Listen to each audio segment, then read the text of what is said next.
I just want to welcome everybody. I want to thank our sponsors quickly. We really appreciate our sponsors this summer. We have Taft and Procter & Gamble and Kroger and P&G, of course. So we also will have a survey for you at the end. So if you can please make sure to complete the survey. We very much appreciate that. And I'm going to go ahead and turn it over to Eric Weissman. And now you see the sponsored logo, right? Yes. Oh, and First no Financial. Sneak peeks. Yes. See, that's why we do that. Come up there. Thanks for joining, everyone. My name is Eric Weissman, a vice president with Centrifuge. So this is actually the second presentation. So hopefully everybody got a chance to join us yesterday for the kickoff of the program. But this is the second year of this program that Centrifuge puts together for the benefit of our ecosystem. Today, I'm going to give you an overview of what a startup ecosystem is. It really, starts a long time ago. Once upon a time, there was a hashtag. So I'll give you a little bit of my personal background just to give you some context on how I got to be where I am and what are some of the things that we do at Centrifuge. But over the course of this, a little less than an hour, because I'd like to keep some time for feedback and questions. We'll go through kind of what's going on in Cincinnati and the origins of our entrepreneurial ecosystem, what that is, how you can get involved, and how that benefits you and ultimately the city as a whole. So let me just kind of jump right in and give you some of my personal background. So I'm a Cincinnatian, native Cincinnatian, graduated from the Ohio State University. So I always got to include that, graduated from. A lot of people went to Ohio State, but I graduated from Ohio State. Joined Fifth Third Bank right out of college, eventually moved to Orlando, worked for the Walt Disney Company with Disney Cruise Line. Would eventually move back to Cincinnati and worked for Fifth Third in retail marketing. So the beginning part of my career was on this big co or large global corporate, two biggest companies, one in the world and one in Cincinnati for sure. So after about 10 years of that, working back and forth between those companies, I headed out to the wilderness, metaphorical wilderness, and worked for some very small companies. And that taught me a different side of marketing, a different side of communication, different side of leadership, because now we didn't have this built-in audience that you're used to when you work for these giant corporations. But put that all to use and then came back to downtown Cincinnati and worked for this company called Centrifuge, which is a startup catalyst organization. We're basically here on an economic development mission. We want Cincinnati to be the #1 startup hub in the Midwest. We've created a brand around our ecosystem called Startup Cincy. I'm going to go talk to you all about that in the next few minutes. But I've really become a student of these entrepreneurial ecosystems, and just a few brands on the right-hand side though. So Techstars is a global network of accelerators and investors that focus on these high growth, these high potential startups. Rise of the Rest, a billionaire named Steve Case, had some money burning a hole in his pocket and thought that he wanted to do something about the equation that 25% of all venture capital gets spent in 3 states, New York, California, and Massachusetts. And that leaves the rest of the country fighting over the rest of that money. That wasn't a sustainable equation to him. So Rise of the Rest is a network of people like me in other cities throughout the Midwest that want to get our fair share of venture dollars. The Kaufman Foundation, we'll talk about them in a little bit. They're a endowment in Kansas City that is put on earth to help stoke and foster entrepreneurship. And then Powder Keg is another network that's out of Indianapolis that does kind of the same thing. I'm on the board of executive advisors for the Williams College of Business at Xavier. So shout out to any Muskies that are out there. And I'm also an entrepreneur in residence. I actually teach this class at Miami University. So it's ESP 490 for any of those Miami students that are still filling out their fall semester. You can sign up for this class, but it's all about ecosystems and startups and how to get involved with startups if you don't have an idea, or maybe you haven't found a team to join yet. But how can you support entrepreneurs and entrepreneurship? So let me make sure that I can. Well, I guess I can't see the chat. Stand by. It's not going to work. Oh, never mind. Hold on. Go back. I wanted to make this a little bit more interactive, but if I can't do that, let me try to open up the. There it is. Can I see the chat? Okay. Eric, should I make you a co-host? No, I got it. So can everybody see that chat I just put out there? Yes. So this is a test. Okay, sweet. Sweet. So let's just use the chat window grid. I think I had to open it first, and now I'm in my screen. So now everybody should still see the logo screen, correct? Good. From a personal standpoint, I'm a runner. Love to hit the pavement as many as 3 times a week. I love watching Premier League soccer. I love to cook, and I also love to go camping. That's me in front of Half Dome out in Yosemite. You can see those tiny people above my head. Those are real people. That's what we would eventually scale up that. But that's my wife and one of my kids on the other side. So that's me.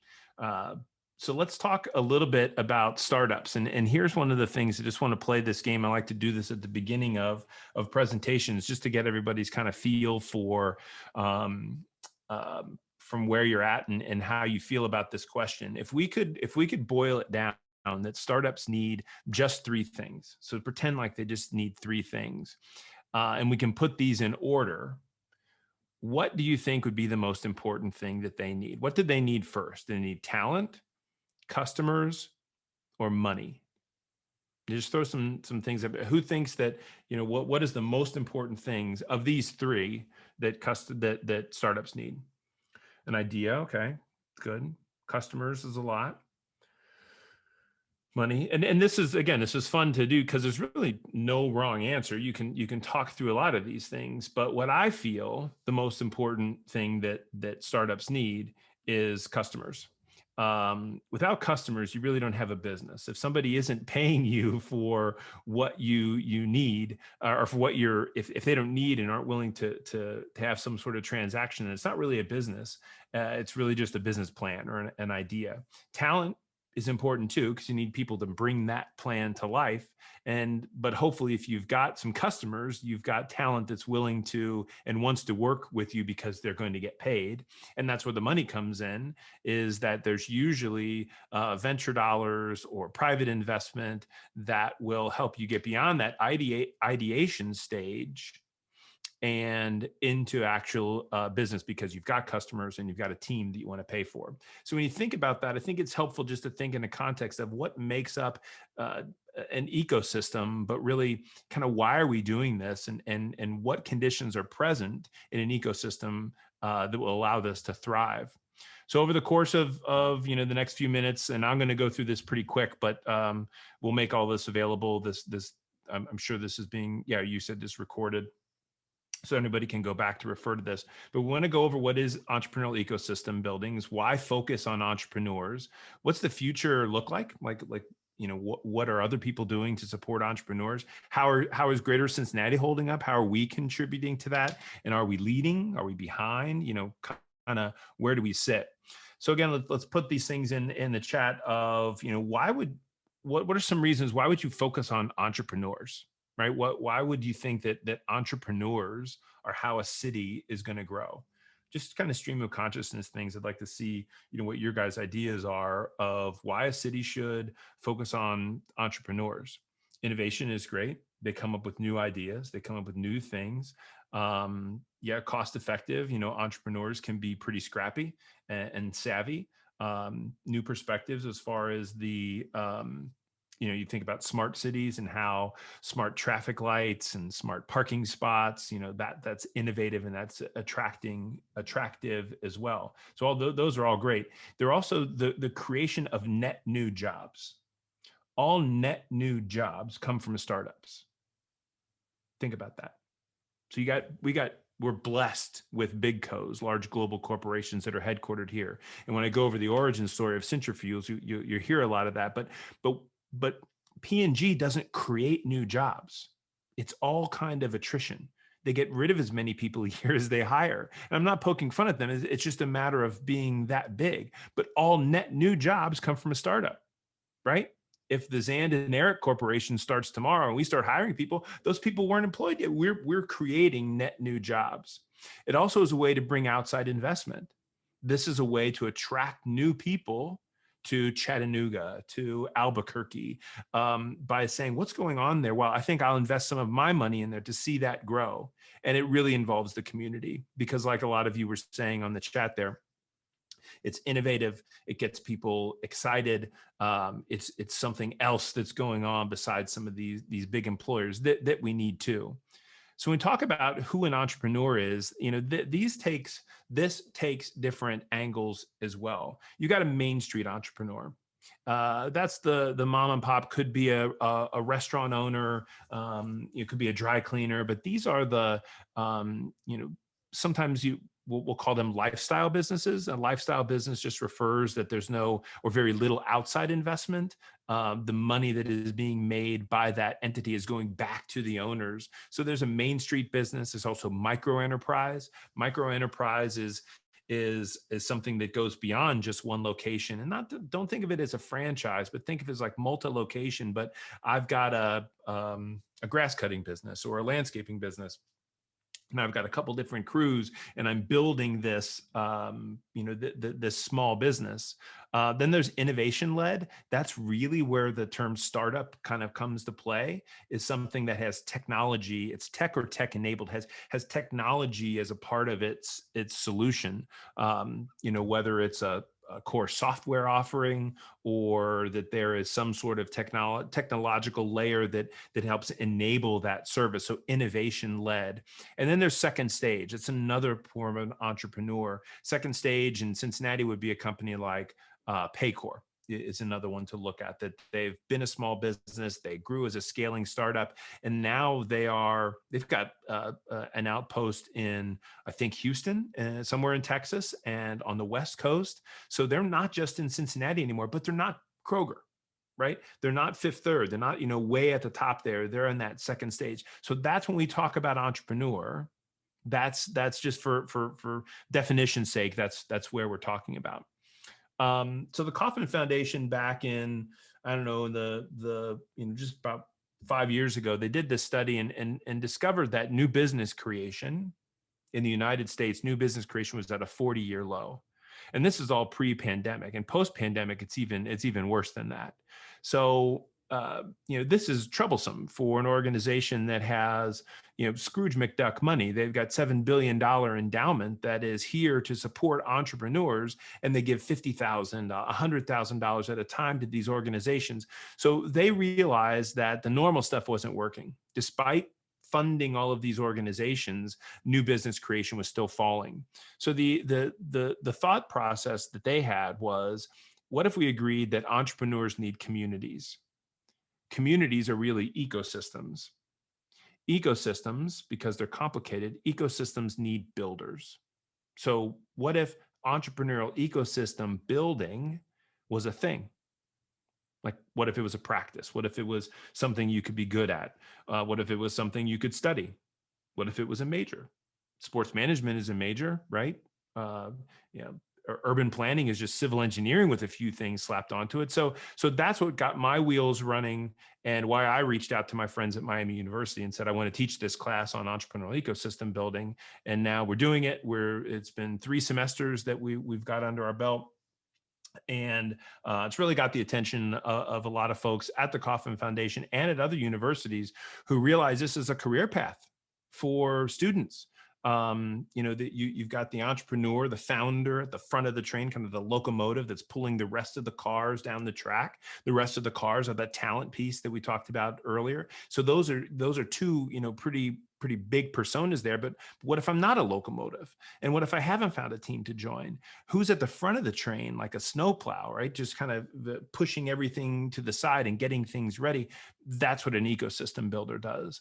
And that's what we're doing here at Centrifuge. And we're going to go through the story of Startup Cincy, this ecosystem that it was here when Centrifuge was created, and we've just fostered it, gave a name to it, and really put some conditions around what success could look like. So I'm not going to go through this list, but hopefully some of these words and phrases are familiar to you. We've gone through what startups and kind of what that term means. Investors take the form of angel investors or institutional investors. That just means a group of investors that has some rigor to how they invest in or how they solicit their own investment group. Incubators and accelerators are cut from the same cloth. An incubator is a little bit less sophisticated than an accelerator, and I'm not demeaning incubators when I say that, but an accelerator will take works on an application basis. You apply to it.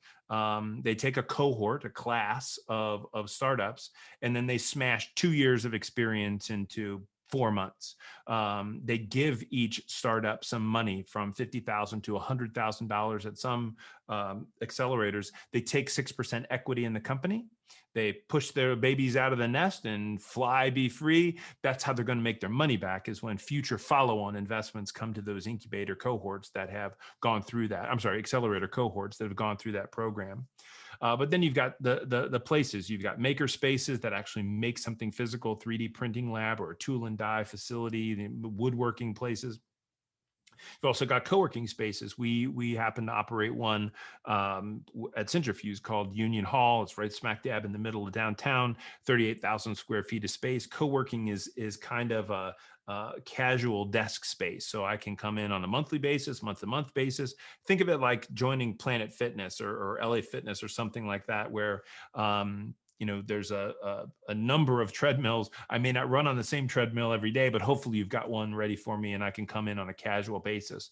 But then you've got universities, you've got big co's, you've got mid co's, and then you've got the things that, I would say, not just all entrepreneurs like, but who doesn't like good coffee shops, food trucks, breweries, things like that. These are all components of an ecosystem. And that's why I want to start off with saying that at its core, Centrifuge is an economic development engine.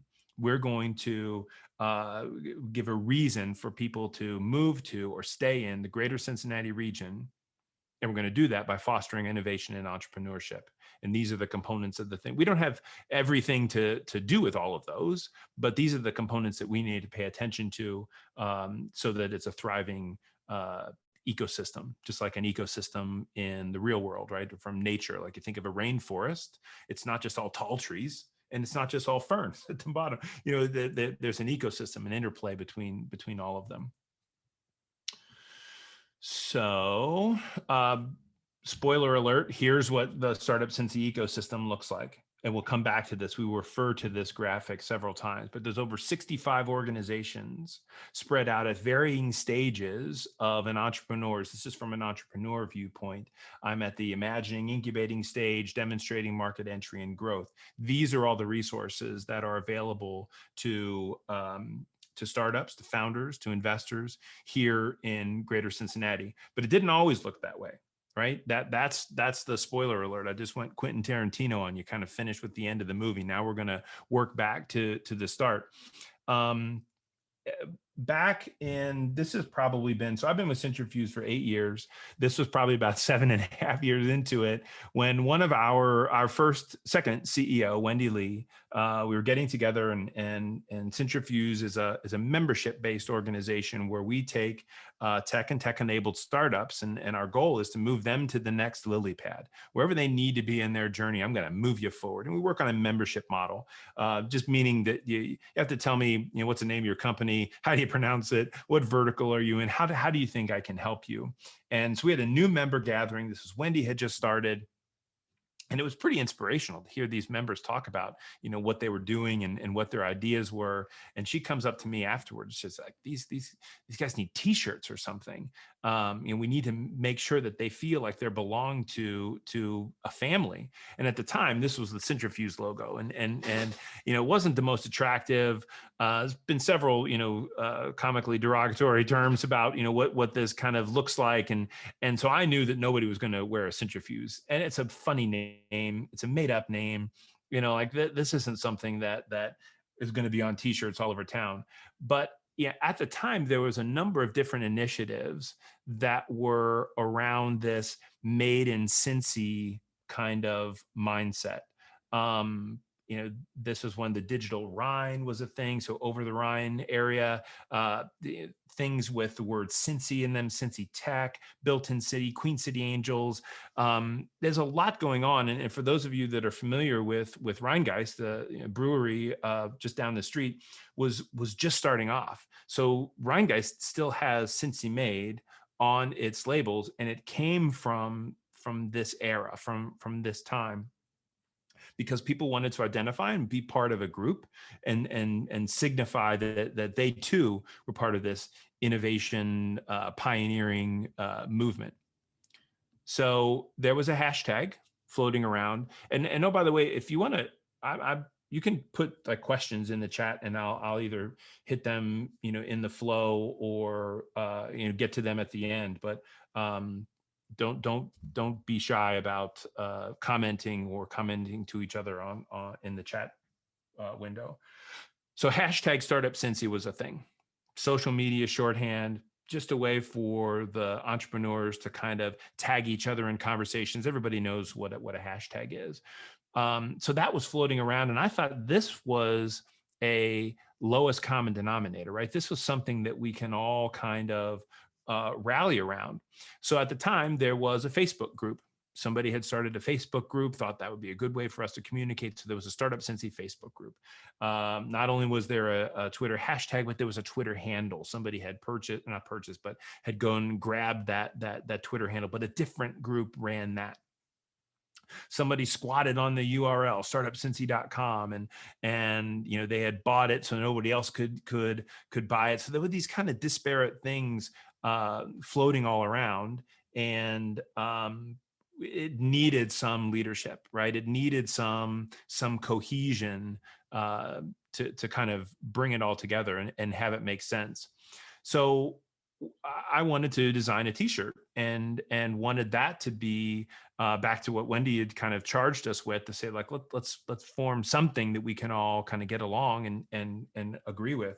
I wanted there to be an icon of the city, whether it's a Genius of Water or Union Terminal. So these are just some grayscale designs of what some of the earlier t-shirt designs look like. The one in the lower right, the one with the state of Ohio, didn't make the Kentucky people very happy. So, we ended up nixing that one, but we ended up in the upper left here with that gray shirt that, hopefully a lot of you have seen. And then going down from that, the next color picture on the lower left, the first shirt was red. I wanted it to stand out. At the time, a lot of the startup shirts were dark, and Cincinnati's a red town. You've got UC, you've got Miami, you've got the Cincinnati Reds. So I really wanted to kind of flip that and make it a little, pop a little bit more. The red, white, and blue colors were intentional, just to be kind of neutral. We then went to the upper right, settled on navy blue, kind of shrunk everything down, making it look a little bit more like the Captain America shield, added the water to the bottom of it, got rid of the hashtag.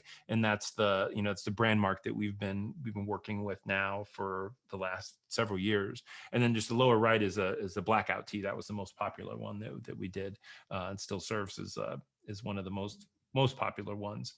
But yeah, the point is, it's not about a t-shirt, really. It's more about building a community. The way that my metaphor is, it's like building a lighthouse on the shore and then waking up the next day and there's 100 ships in the harbor, right? Like, where did they come from? And that's what happened when we built this community around Startup Cincy. Is before we said that everybody belonged to it, if you weren't a graduate of the Brandery, just as an example, world-class accelerator, if you weren't a graduate of the Brandery, you weren't considered a startup in Cincinnati. if you didn't have the right investors in you weren't considered a startup in Cincinnati.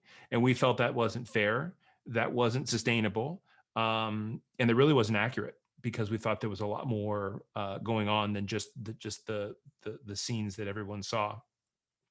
So a little bit about Centrifuge. These are the architects, those big giant corporations that I keep referring to. The birth of Centrifuge is thanks to these leaders who really wanted to find a way for the city to grow and remain relevant without depending on them. So these civic leaders from a group called the Cincinnati Business Committee, the CEOs from the top 30 companies in town, along with city leaders, the mayor and city council and city solicitor's office, got together and said, how are we going to fix this quandary? They commissioned the McKinsey Group to do a study on our innovation ecosystem, which is like paying somebody $400,000 to tell you your baby is ugly, which we already knew, but that's kind of how we roll at this. And so this was the kind of the culmination of the McKinsey report. It's a typical management consultant grid. The object is to turn everything green. So the green things were what we kind of already had in the ecosystem. The gray things weren't there, and the yellow things kind of were there, but needed some help. And ecosystem building, the ecosystem is that middle layer. That's what we're talking about when we talk about ecosystem building. So here we had stumbled upon this. We need to give these folks t-shirts. Here's a hashtag that's already out there. We turned a hashtag into a community and really made it a movement. So now, as we started to gain this momentum, the people that ran the Facebook group gave me the password and said, you're gonna, I like what you guys are doing. I trust what you manage the Facebook group. Bought the URL because the guy left town and it just bought it off of auction because nobody was doing anything with it. So we grabbed that up, and then we grabbed finally the Twitter handle. And we had all three of these things, which is kind of like now, I've got the Deathly Hallows from Harry Potter. I can cheat death, but we can do something now finally as a cohesive ecosystem and really get where we're going faster. So that was the creation of what we now refer to as Startup Cincy. It's really a rallying cry. It's an umbrella, lowest common denominator that we all have in common. So when you think back to those 65 groups around that ecosystem arc, we all want the same thing. We all want entrepreneurs to succeed. So we've got to have that, and all great ecosystems have a founder first mentality. It's not just for tax incentives or for abatements or for any of that stuff. It's so that our founders can succeed and we can find a new level of growth and attract fresh talent into our region. So it's big co's, it's co-working spaces, it's accelerators, it's startups. If you are running a startup or you want to run a startup, you're a part of Startup Cincy. If you're in corporate innovation and you're just longing for the days to escape that, or want to work with startups that help your company not get disrupted, you're a part of Startup Cincy. If you're just a fan clapping for the parade on the side of the street as it goes by, and you want your city to remain relevant and on the latest trends, you're a part of Startup Cincy. If there's no questions, I'm going to just keep going on and talk about a journey through the ecosystem. So I want to talk about one specific person. His name is Cody Black. He's on the left.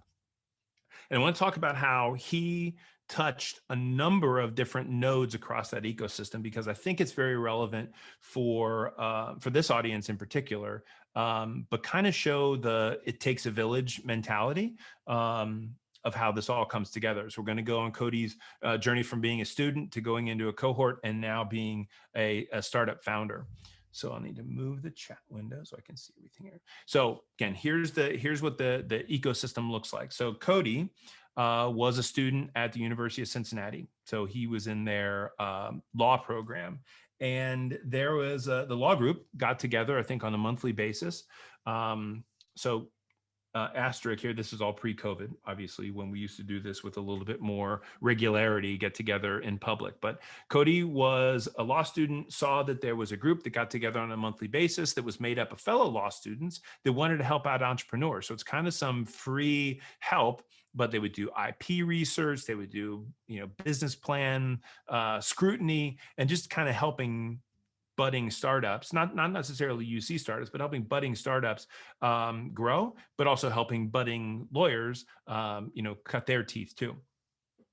So while he was there talking about his idea, which is a powdered energy drink using natural, help me out here, Sam, but it's like natural ingredients for powdered protein drinks. So he had this idea, thought that he could, let's do something new. He's an entrepreneurial guy. So he goes to this meetup. And while he's there, he meets a guy from HCDC, the Hamilton County Development Center. They're a business incubator. He meets a guy named Anthony. Anthony hangs out at the UC Law Club because he wants to see people that he can help. So tell me about your business. He tells Anthony about his business. Cody's question is, where do I go next? What's the next thing that I should do? Anthony's like, well, there's a pitch competition coming up in a couple weeks, put on by Cincy Inno. So Cincy Inno is another name for you to remember. That's a newsletter that comes out weekly by the Business Courier, but they're talking about the startup scene, who's getting funded, who's getting big talent acquisitions, et cetera. So there's this event going on that you should be a part of, and you should pitch at it. So Anthony signs up to pitch this thing at Hello Kitty. I don't even know if Hello Kitty is a bar anymore, but it's like this karaoke bar. So he goes down there to pitch. While he's there, he sees Anthony again. So again, when you're talking about networking, it is about repeat times. You want people to run into you and collide with you multiple times so you can develop that relationship. He runs into Anthony again. While there, Anthony's there with one of his friends from the ecosystem, a woman named Josie Dalton, who helps run the Flywheel social enterprise accelerator in Union Hall. They introduce each other. Tell Josie about your business. Cody talks about his business, talks about what he's doing, about what he's doing. Josie says, I work at this place called Union Hall. They've got a group there called Generator, which runs this program named G Beta. You should apply to that. So Cody applies to G Beta, which again is down at Union Hall, where Generator, that runs the brandery, Cincy Tech was there at the time. Now we've got a whole slew of residents from startups to service providers, but introduces Cody to that mix. He applies to G Beta, goes through that program, and then eventually gets accepted to the brandery. So now he's in a tech and tech-enabled startup. They're moving him down fast. They're pushing him for growth. They're throwing mentors at him. They gave him some cash to help build his business. They're taking 6% equity in that to make it worth their while. But Cody graduates from that. He goes through the demo day, goes out on the road, and now as he finishes this, he's seeking out early stage capital. But that's a kind of a snapshot of how you work your way through the ecosystem. One, it's nonlinear, right? You saw how we bounced around to a couple of different places. It wasn't just one after the other. Second thing to remember is you hit on multiple nodes at multiple times. There's a phrase in the venture capital world that investors invest in lines, not dots. So a dot is every time that you talk to a person. The line is what forms that slope that is created from progress or lack of progress. So you think about that as you think about your startup, that I don't want to save all of my dry powder until that one time that I can talk to Mike Venerable at Cincy Tech. Investors invest in lines, not dots. So you need a bunch of those dots. So that's the second big thing. And then the third is that again, this is not a linear path. This is not just a one after the other. So back to the ecosystem, it's working. These are some headlines from some recent clips. The one that I'm most proud of is the one that's on top that says Cincinnati created the blueprint for how to create successful startups. It doesn't say Centrifuge created, because we are a function of our ecosystem. And without the ecosystem, without the region, it wouldn't work. And we didn't create this startup ecosystem; it was already here. We catalyzed it. We're making it stronger. I want us to be the kind of like the Fitbit for the ecosystem, right? Be able to come back and give you those vital stats. How many steps are we taking? What's our level of venture funding? How many female founders do we have? Where are the gaps? Who's not working on underserved entrepreneurs, and where are the overlaps? My goodness, we got a lot of accelerators, right? It's like having a lot of baseball coaches and not a lot of people going to the pros. Who's working on that, and how are we fixing those things to optimize for our own growth? So these are just some of the conditions that I just went over. It needs to be organic. Something needs to be there. You can't really artificially create a lot of this. You can help push it along, but there needs to be some good soil for you to grow in. You do need the air cover. We've got the air cover from these large global corporations that help support and start centrifuges and help push us down that path. And then the final thing is you need a systems attitude. It's called systems leadership or systems engineering, basically how to lead without being in charge. This is a book that I'm fond of, Team of Teams by General Stanley McChrystal, that talks about the days of command and control are over. And that's really relevant for community building too. People don't like to be told what to do and to be able to follow through with these rigid guidelines. Everybody wants to stay in their own swim lane. So now it becomes that, the evolution is this team of teams mentality. So when you think about the network of Startup Cincy, and you think about this grid that we've created, once a month, I get this whole group together. And we used to do it in person, and now it's virtual. But about 25 people show up from 20 different organizations, and we talk about what did they do this past month. Who are we leaving out? Who should we be focusing on? Who are the heroes that aren't getting the accolades? It's that type of support that other ecosystems are jealous of and don't have this infrastructure. When you think about ecosystems and you think about infrastructure, I think people's heads go to like roads and transportation infrastructure. So if I tell you, you've got to get to, I don't know, Denver tomorrow, right now in your head, you're thinking, how am I going to get there? And you're going to get in your car. You're going to back out of your driveway. Small roads lead to big roads, lead to an airport. I'm going to get on a plane. I take that plane. Everybody knows, and the process reverses itself when you get to Denver. Everybody knows that transportation metaphor. But then when I tell you, okay, you're going to start a business tomorrow.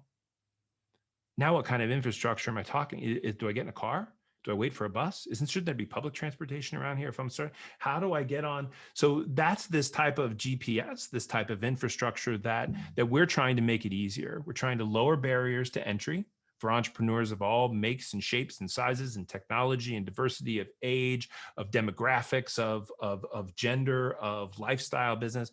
We need more of everything in Cincinnati, so we're not in a position to be picky about any one thing. But it's got to be easier to navigate. So ease of entry, ease of navigation, and having this kind of two-sided marketplace for entrepreneurs to connect with resources and for resources to connect with entrepreneurs, but also for entrepreneurs to connect with entrepreneurs and resources to connect with resources. That seems very simple, also very programmatic, but it's very difficult and it's very challenging to keep all of that stuff moving in the same direction. But you're very lucky that you've got this ecosystem and this group of folks, supporting you and hopefully propping you up along your journey. So just finishing up here, and then we still have times for questions. And Dan, I don't know if you want to chime in on any of these companies that are coming, but this is just my snapshot of like who's hot, what companies are doing great things here in Cincinnati. 80 acres of hydroponic vertical farming is doing some fantastic stuff. They distribute to Kroger, I believe they're in Walmart. But from right here in greater Cincinnati, they've got a facility in Hamilton, which is just right up the road. But they got their start working out of Union Hall, and kind of famously, made so many copies that we ended up buying, like a month's worth of toner in a week when they were putting their pitch decks together. But they're doing great stuff. Amify is another great example, a company that was recruited here from Alexandria, Virginia, by one of our investments that our fund, which is a fund of funds. I won't go into that complicated setup, but basically Amify was recruited here, and they help optimize your Amazon experience. So they'll help you with distribution. They'll help you with the search engine optimization. They basically help you Amazonify or Amify your business. Growing team in East Walnut Hills doing some really cool stuff. Cloverleaf, headed up by one of the most successful female founders in our region, Kirsten Moorfield, came through an accelerator, came through Xavier University, touched a lot of those nodes in the ecosystem, and now doing great things with customers and funding on the HR tech side. And then finally, Vendly, which is a big co expat. So somebody who was a digital leader at Kroger, saw an opportunity, saw this superstructure, saw a safety net that he could leap from the airplane, build the parachute on his way down, maybe build another plane on the way down, and launch this startup called Vendly, which is basically a vendor management system for large global corporations like Kroger. So that's four of the ones that I just wanted to mention real quick. Xander, any of them coming back or? Yeah, those are all great. In addition, do you want to briefly touch on Pieces since they're at Union Hall? And by the way, just a reminder, everybody, you have a 1-year membership to Union Hall. So remember to stop in, get the Kissy app. Alex, who's on the call, is one of our interns. Hi, Alex. And she's been to Union Hall, so we're happy to have you here. Yeah. But you can meet Pieces, which is a really cool startup on the 4th floor. Yeah, Pieces is doing some great stuff, basically aggregating artifacts into the cloud. So if we're all working on this PowerPoint slide and you see this little icon of a person with the check mark, and I want to give that to Zand to work on, instead of giving her the entire slide, I can give her just that piece. She works on it. It gets updated immediately into my slide. We don't have to share these files back and forth, but they just will announce some great funding here in the next, hopefully, week or so. Yeah. So anyway, what I encourage everybody, get plugged in. You're already plugged in. Things are, we're all emerging from this tunnel, just like cicadas. We're emerging after the pandemic to kind of come out of our shells, get back into the groove of interpersonal networking. Follow the hashtag Startup Cincy on mostly Twitter, but there's some activity on LinkedIn as well. And then my suggestion is follow the people that follow that, right? Who are some of the conversations that are going on, to look for the companies that are hiring, look for the companies that are doing some cool things. A lot of times, that's, you're not going to see it publicly, but you're going to see it more episodically and more personally, because the founders themselves are building their business. And that was one of the old conventional wisdoms of entrepreneurial ecosystems: must be built by an entrepreneur, right? That only they can do this.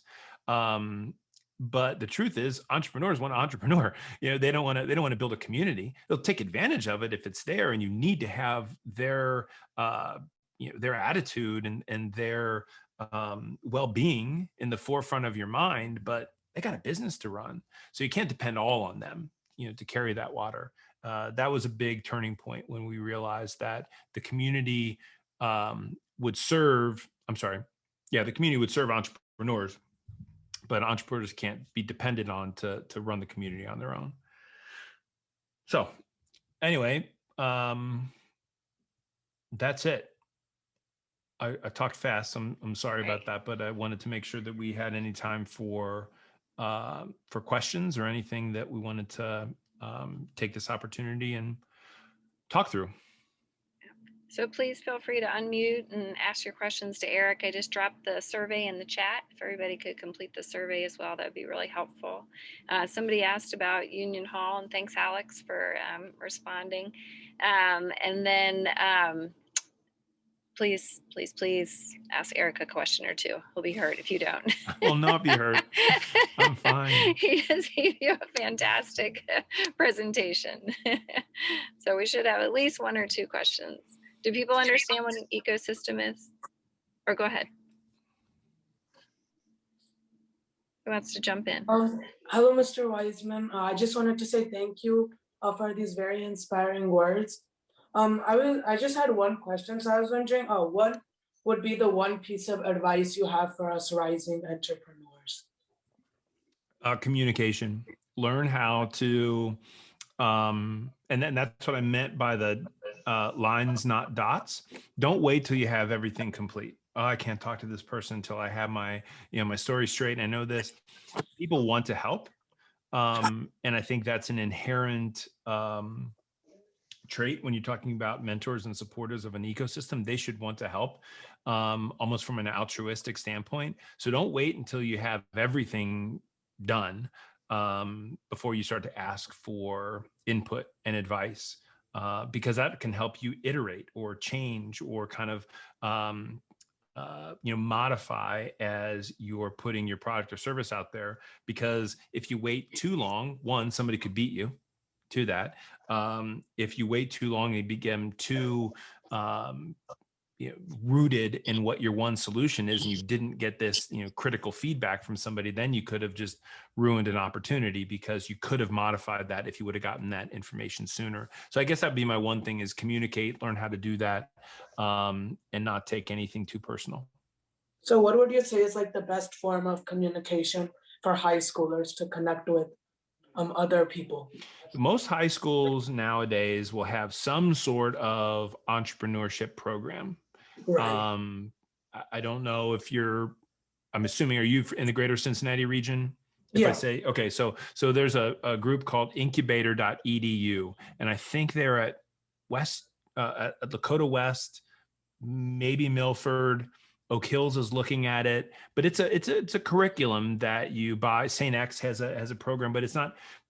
So Google Incubator.edu, and what it does is it helps you formulate your idea into what I call those first three things, right? Who's my customer? Who's going to work on this? And how much money do we need? Helps you think through that type of stuff. So I would look to your school, whether that's high school, and I guarantee you every university has an entrepreneurship program, 100%, because that's going to be the way of the future. That's going to, and this is not a political statement, but entrepreneurship is going to save America. That's going to be the way that we build. It's going to be on the backs of solo entrepreneurs and small business owners. That's the disruption that is coming. It's here. So I would say get involved with that. You don't really want to look too much for pitch competitions like this. This is more of a education. It culminates in a pitch, but it's more for feedback. So don't be too concerned with, at this stage in your career. You don't need that customer validation like you would if you a little bit more down the line. That's what I think. Okay. All right. Thank you. Mm-hmm. Great question. Thank you. All right. Other questions? Thoughts? I'd be really curious if there's anybody else from any other ecosystems because I know we have a pretty broad reach. Some of the ones that I'm fond of. So if there's anybody from Minneapolis, make yourself known. You guys have a fantastic ecosystem.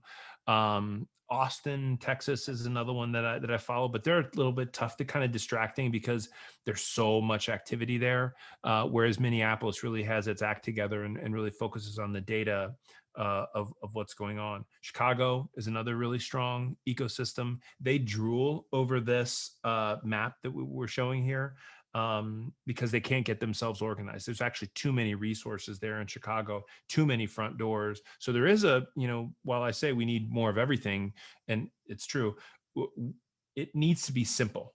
how to navigate through. That's why doing this in a linear fashion, seems to help.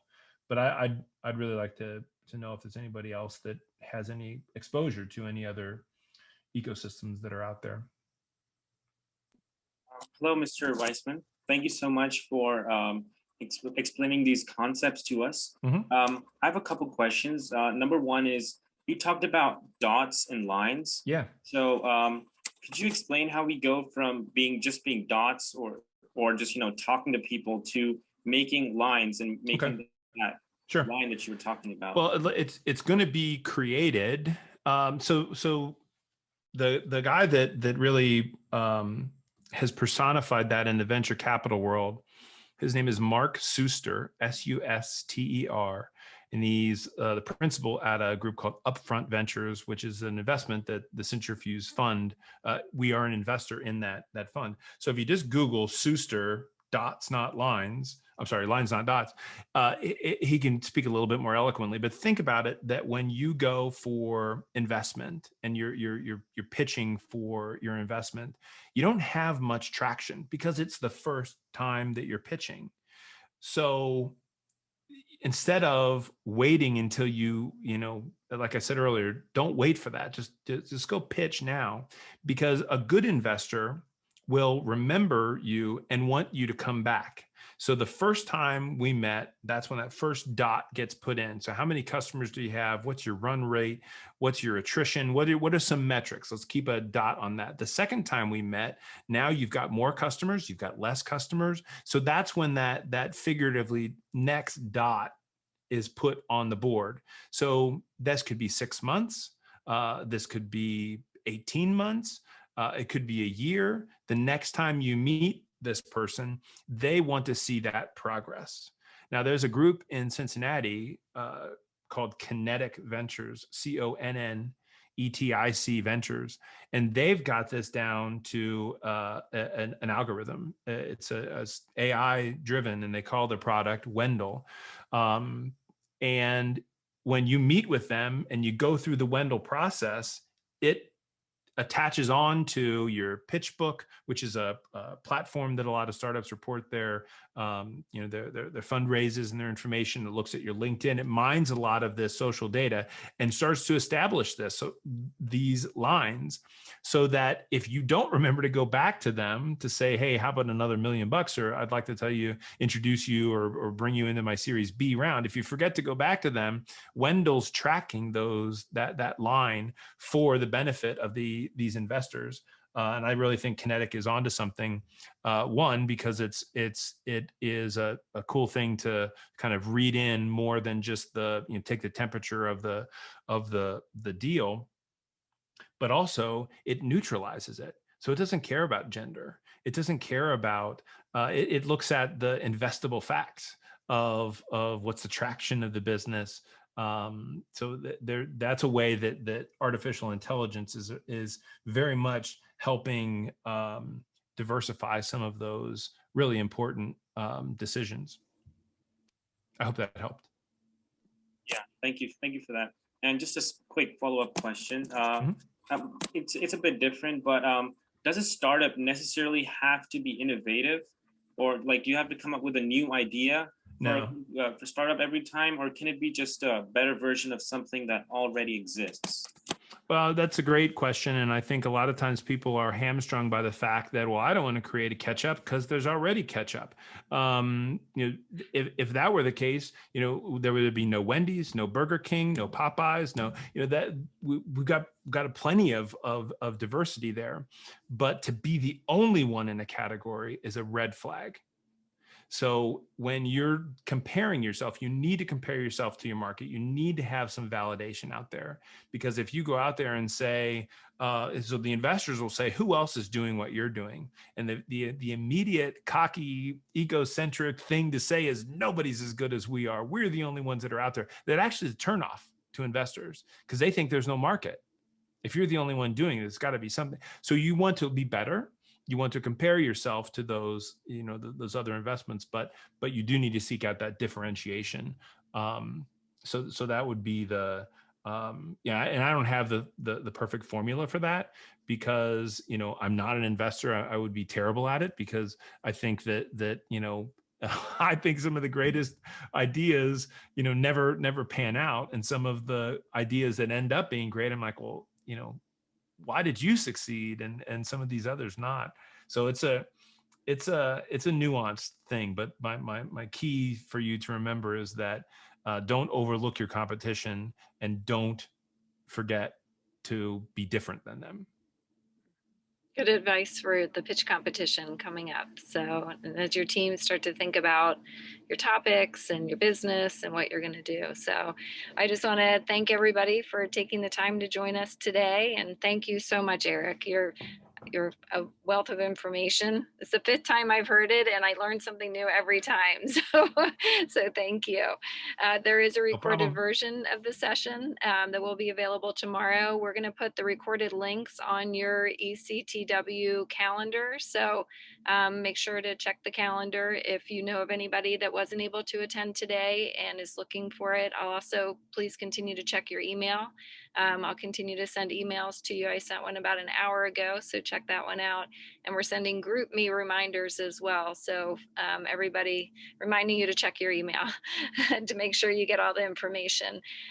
We love hearing your feedback. So again, I put the if you're not getting the emails, send me Zand, Z-A-N-D, @centrifuge.com an email, and I'll make sure you're on the distribution list. So thank you for that in the chat. So the survey takes less than a minute. Our next program is, the GroupMe is also an email that I sent out. So Josh, I'll get that to you. And then join us this Thursday at noon for Your Personal Brand Matters. Every tweet, every post, every public thank you. That's with Greg Eisenhower, and he's amazing. So you don't want to miss that session this Thursday. And following that session, what I had just sent by email to everybody is Pete Blackshaw, our CEO at Centrifuge, is going to do a quick recap for anybody that couldn't attend yesterday's kickoff. So if you weren't able to attend yesterday's kickoff, then please stay on tomorrow after the noon and you'll get a quick recap. The recording link from yesterday is in the calendar, so definitely take a look at that first so you have context on what happened in the kickoff, because he's going to just do highlights. Let me just hit the chat quickly if folks can stay on for a minute. The teams, I'm assigning the teams today, so I'll be releasing all the teams tomorrow. If you have any questions, let me know. We've had a number of folks preference, to work with other people on their team. So I'll make sure everybody is with who they have preferenced. That absolutely works. And then Josh, if you want to go ahead, Joshua, ask a question. You asked if you could ask a question. Yeah, so Mr. Watson, you were talking about communication and you kind of hit on take things too personally. How would you get to the environment where your team is what? You just broke up at the end. With each other. As comfortable with each other?